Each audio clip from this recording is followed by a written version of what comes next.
The phenomenon is known as a blood moon. Depending on the observation point, the moon can take on a reddish color because of the blocking of sunlight. The show in the sky could be seen across almost the entire American continent. Red, my brother. Everything in Jerusalem is turning red. What is no one telling you, and what does it mean? Join me for another analysis, and I'll tell you everything. Let's learn what a lunar eclipse is, shall we? The sun, planet Earth, and here's the moon orbiting around it. Depending on the alignment of these three bodies, Earth can move in front of the sun and cast a shadow on the moon. This right here is a lunar eclipse. You can see the edge of planet Earth being projected onto the moon. One thing that makes this phenomenon so beautiful is that as the moon passes behind Earth, sunlight passing through our planet's atmosphere turns red like a sunset and projects that onto the moon. It's incredibly beautiful. I've mentioned this in previous videos, but I'll just remind you that on March 3rd, 2026, the sky over Jerusalem will change color. The moon will enter Earth's shadow and be stained blood red. It's the third consecutive blood moon to fall exactly on Purim, the festival celebrating Israel's salvation from Persia. NASA has confirmed it, and this phenomenon is actually going to happen. Do you think this is the only red thing in Jerusalem?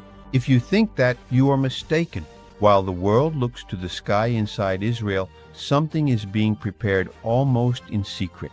I'm talking about the red heifers being raised on a farm in Shiloh, priests trained in rituals that haven't been practiced for 2,000 years. Over 70 sacred vessels reconstructed, priestly garments sewn with gold threads, detailed architectural plans for a building that officially doesn't exist. And in 2025, a historic record was broken. Over 76,000 Jews ascended the Temple Mount, a 31% increase from the previous year. 7 times more than 10 years ago. Something is accelerating, and the Israeli government isn't talking about it publicly. Think with me, child of the Most High God, the sky turned red, right? The heifer is red, and the blood of the sacrifices is also red. Israel can only be preparing for something that will change the world. And the heavens are confirming this, or am I the only one who noticed this detail? Stay with this video because now I'm going to connect science, prophecy, and facts happening right now in 2026. I've divided this video into stages, and with each stage, the subject gets more interesting. Stage 1. The red sky. What has NASA confirmed? Let's start with what everyone can see, the sky. On March 3rd, 2026, the full moon will plunge completely into the Earth's shadow for 58 minutes. When this happens, sunlight is filtered through the Earth's atmosphere and only red wavelengths reach the lunar surface. The result is a moon that appears to be covered in blood. NASA has published all the data. The moon will be in the constellation of Leo, the biblical symbol of the tribe of Judah. About 2.5 billion people will be able to observe the phenomenon. Here is a detail that cannot go unnoticed. We had astrological signs before, 2014 and 15, 4 blood moons, a rare phenomenon, a blood moon tetrad in a row, right? Wow. 2 in 2014. It's rare, right? This phenomenon is extremely rare. 2 in 2014, and they coincided with Jewish holidays, important Jewish holidays, right? Like tabernacles and so on. So, I mean, if you look at it from a statistical standpoint, that's just crazy, you know, right? And the Bible talks about blood moons too and all that. What makes this eclipse different from all the others is precisely the calendar. It happens on the same day as the festival of Purim, the 14th day of Adar on the Hebrew calendar. And it's not the first time this is happening, my friend. In 2024, a lunar eclipse coincided with Purim. In March of 2025, there was another one too. And now, in 2026, we thought it would be different, but it also happened on Purim. 3 blood moons on Purim in 3 consecutive years. This has never happened before. So the question that remains is, why did it happen now? And after these years happen, the sequence will be broken. There won't be another total lunar eclipse until December 31st, 2028. Yes, almost 3 years without a blood moon. So the red sky is just the first sign, because while the moon turns red up there, something red is being prepared down here. Step 2, the red heifer, the great and terrible, the secret of Shiloh. This detail many people didn't want to share, nor did the newspapers report it. Only a few YouTube channels spread this important news, which happened in September 2022, when 5 red heifers were transported from a farm in Texas, United States to Israel. They were transported on a chartered flight, which cost more than $700,000. That's right, you heard it correctly. It cost more than $700,000. Israel's Ministry of Agriculture acted quickly and bypassed all normal import protocols to facilitate it. So they classified the animals as pets to speed up their entry. The operation was funded by Byron Stinson, a Christian Texan businessman, through the Boneh Israel organization. And the selection of the animals was supervised by rabbis from the Temple Institute in Jerusalem, led for over 37 years by Rabbi Yisrael Ariel. You might have wondered, but why does Israel want red heifers? It's a common question that most people have. The answer is, in the Bible, in Numbers chapter 19, the Torah commands that a perfectly red heifer, without any blemish, that has never carried a yoke, be burned outside the camp. Its ashes must be mixed with spring water and used for ritual purification. Without this purification, no one can serve in the temple, no priest can work, and no sacrifice can be offered. Therefore, no worship service can take place. The red heifer is the starting point for the reconstruction of the third temple. Jewish tradition records that only 9 red heifers have been sacrificed in all of Israel's history, from Moses' tabernacle to the destruction of the second temple in 70 AD. Tradition also says that the 10th heifer will be prepared in the era of the Messiah. Now this is where the story gets complex. In March 2025, the Temple Institute announced that the 5 heifers imported from Texas were no longer qualified for the ritual. They had developed non-red hairs, which disqualified them according to rabbinic law. Many thought the project had failed, but on July 1, 2025, something unexpected happened. A practice ceremony with a heifer being burned was held on a remote hill in northern Israel in the Samaria region. A Cohen priest participated. The rituals followed biblical specifications. Byron Stinson released videos, and the Temple Institute confirmed that the disqualified heifers would be placed in a breeding program to preserve the genetic material, which was 99% pure. In February 2026, Charisma magazine reported that Israel's heritage minister, Amichai Eliyahu, personally visited the red heifers being raised in Shiloh, a government minister visiting a ritual purification project. This is happening, and no one in the international news is talking about it. Step 3. The temple that doesn't exist but is already ready. Officially, there is no plan to build the third temple in Jerusalem. The Temple Mount is under the administration of the Islamic Waqf, and the Dome of the Rock occupies the site where the first and second temples stood. Any attempt at construction would trigger an international crisis, but in the alleys of Jerusalem's Old City, in the Jewish Quarter, the Temple Institute is in operation. And what they have been doing over the last nearly 4 decades is extraordinary. They looked to the Bible and replicated more than 90 sacred ritual objects, and they did it exactly as the Bible required. They made the golden menorah with 7 branches, crafted according to the specifications of Exodus chapter 25. Do you know how long it took to be built? It took more than 10 years to be built and is on public display in the Old City. Do you know the high priest's breastplate? That beautiful vest with the 12 precious stones representing the 12 tribes of Israel. It is also already complete. The high priest's golden crown, the tzitz, was completed in 2007. They have even finished the table of the showbread. The altar of incense made of wood and overlaid with pure gold is now complete. The silver trumpets for the assembly are already set. The 10-stringed lyres for the Levite choir are ready. The copper, gold, and silver vessels for the sacrifices, everything is now ready. It's not over yet. They need men from the lineage of Aaron to take over the work, and believe it or not, over 300 men have been tested and approved as descendants of Aaron. They traced their lineage back to the priestly line of Aaron through DNA testing, and now they are being trained to take over the duties very soon. The Nezer HaKodesh, which is the Institute of Priestly Studies, teaches sacrifice procedures, ritual purification methods, precise ceremonial execution, temple music, and the correct use of priestly garments. To be a part of it is not that simple. The candidate must be certified as a descendant of the priestly class.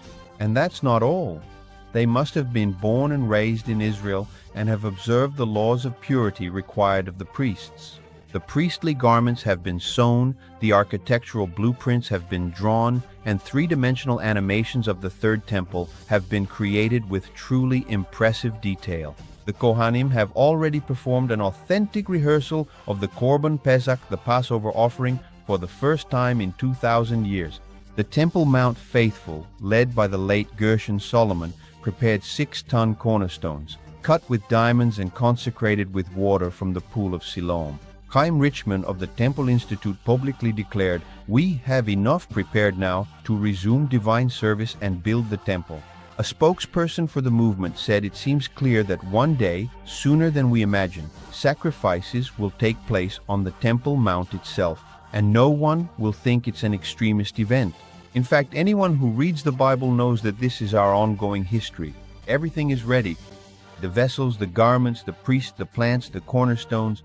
The only missing piece is the building itself, and the only barrier is political, not religious. Step 4, the Temple Mount. The silent change. While the world was distracted by the war in Gaza, negotiations with Iran, and political crises, something extraordinary happened on the Temple Mount, something almost no one noticed. In 2025, 76,448 Jews ascended the Temple Mount. This is an absolute record in all of Israel's modern history. It's a 31% increase compared to 2024. And to put it in perspective, in 2015, only 10,700 Jews made this ascent. In 10 years, the number has increased more than 7-fold. But the number isn't the most revealing part, it's who is ascending. National Security Minister Itamar Ben-Gvir ascended the Temple Mount on Tisha B'Av, dancing, singing, and praying. This is something that had never happened before.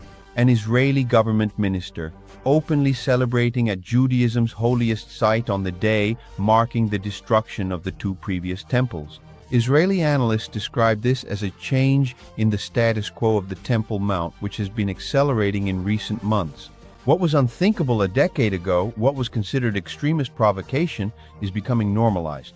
Former United States Secretary of Defense Pete Hegseth is publicly vocal in his support for the re-establishment of the Jewish temple. His appointment placed an outspoken advocate for rebuilding the temple in a position of unprecedented influence. Prime Minister Netanyahu and Finance Minister Bezalel Smotrich represent the most pro-temple coalition in Israel's history. The Jerusalem police and the City Hall now treat temple ritual rehearsals as acceptable public events. The Israeli media has begun covering temple preparation activities not as the madness of a radical fringe, but as an important aspect of Jewish culture. What was impossible is becoming inevitable, and it's all happening in silence while the world looks the other way. Step 5. Hamas knew about the existence of the red heifer and October 7th. Here is a fact that should have been a headline in every newspaper in the world, but was conveniently ignored. When Hamas launched the brutal attack on October 7, 2023, killing 1,200 people and kidnapping 250, a leader of the terrorist group gave a speech listing the reasons for the attack. And among those reasons, he very specifically mentioned that Israelis had brought 5 cows to the Holy Land, 5 red cows. Think about that for a moment. A terrorist organization is monitoring biblical prophecy.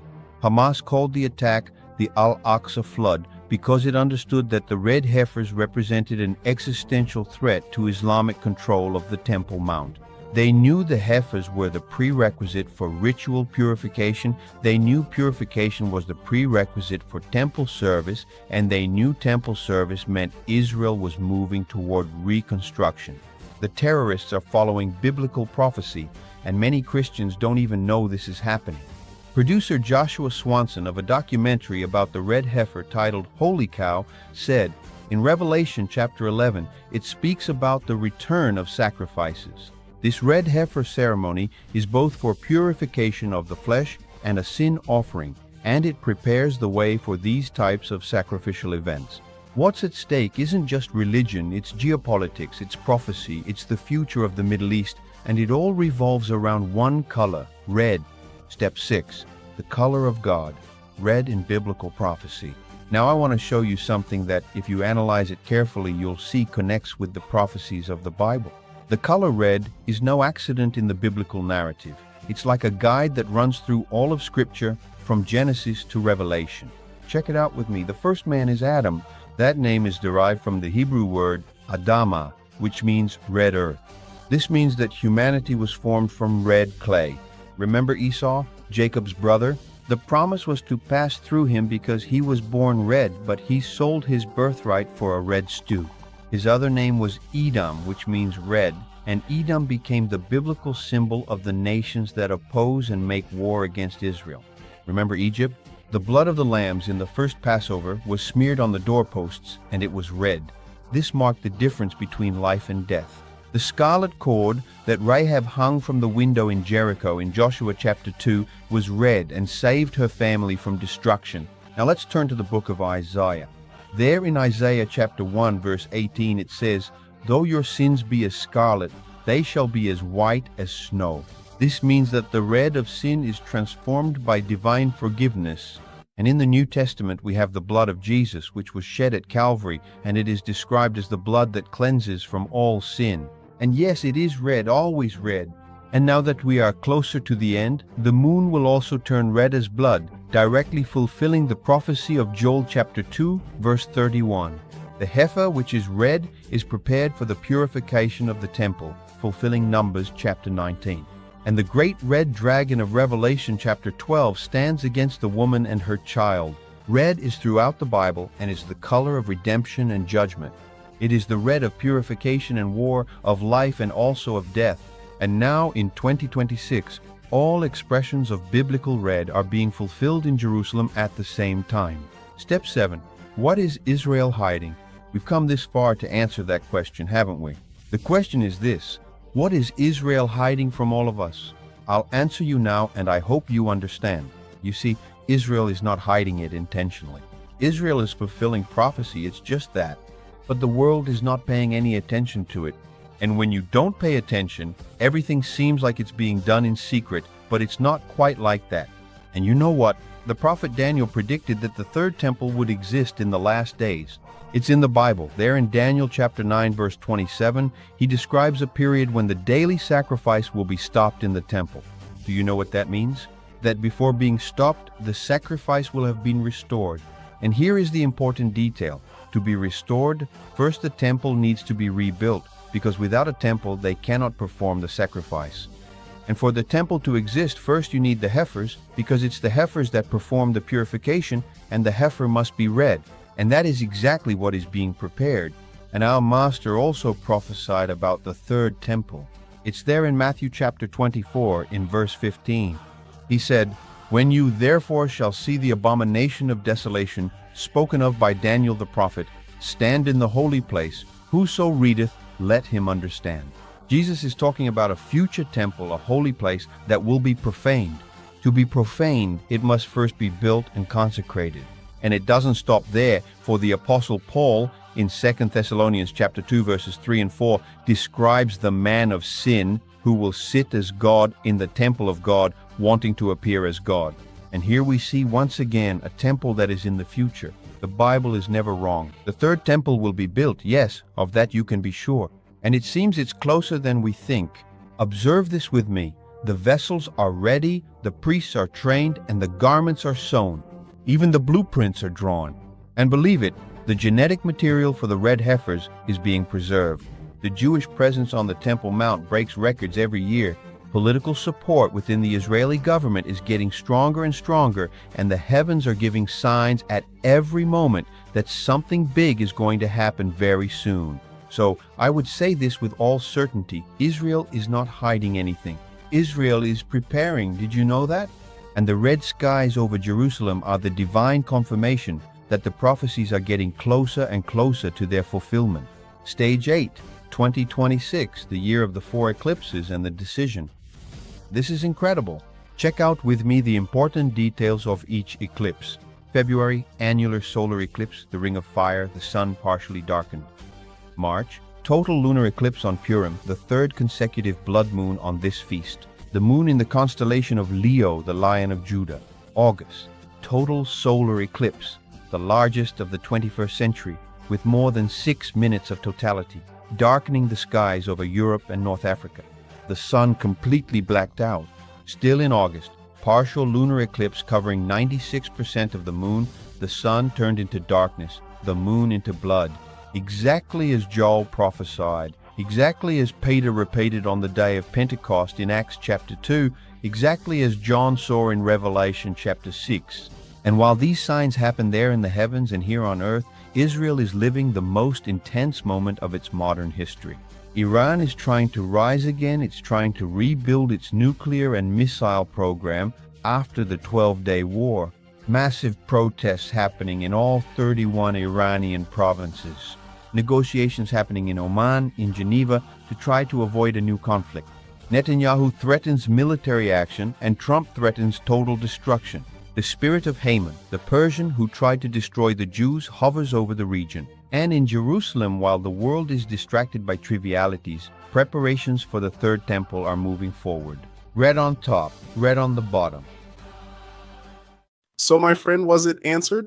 The sky over Jerusalem turned red, and now you know why? So, if we look at all this, it's not just an eclipse, it's a sign programmed since Genesis chapter 1, verse 14, when God created the lights to be signs for appointed times. And the heifer is not just a heifer, it's the key of purification that opens the door of the temple prophesied by Daniel and mentioned by Jesus and described by Paul. And the increases in visitation that you're seeing on the Temple Mount, it's not just an ordinary visitation. This is the fulfillment of the desire of the Jewish people, which has been with them for over 2,000 years, and they never stopped praying for this, that the Holy Temple be rebuilt quickly in our days. So you already know, right? Israel isn't hiding anything. Israel is fulfilling the prophecies, and the heavens are confirming this. So, about the reconstruction of the Third Temple, we can no longer have doubts because the Bible itself has already said so. The crucial question is humanity paying attention? Because when the last blood moon of this sequence fades in the sky of March 2026, the next one will only come almost 3 years later, and a lot can change in that interval. A lot of things can happen. Jesus himself said, when you see all these things, know that it is near at the doors. This is written there in Matthew chapter 24 in verse 33. So he says all these things. He doesn't just say one thing, nor two things, nor three.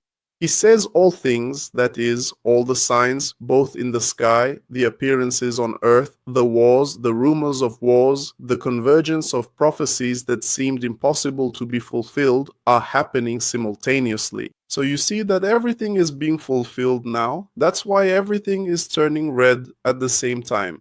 If this video helped you better understand the scriptures, subscribe to the channel, activate the notification bell, share it with someone who needs to watch this video. And if you believe in God's promises, comment down below, I believe in God's promises. May God bless you, and I'll see you in the next video. Until then, goodbye for now.